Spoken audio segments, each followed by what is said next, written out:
ver além do próprio umbigo, necessário transcender para encontrar sentido. Quando olho só pra mim, vejo tudo vazio. Mesmo quando tento preencher com coisas banais, não consigo.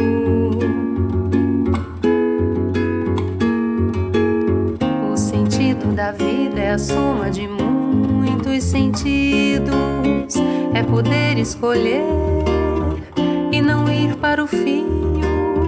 Pra viver melhor, às vezes é bom ser inerte.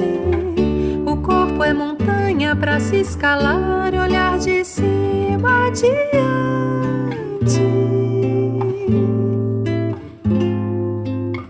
O sentido é a seta, seu caminho, e pra ele percorrer tem que sair do seu ninho. É uma busca incessante, é querer ter algum sentido, pra ser feliz e entender que o outro é um espelho refletido.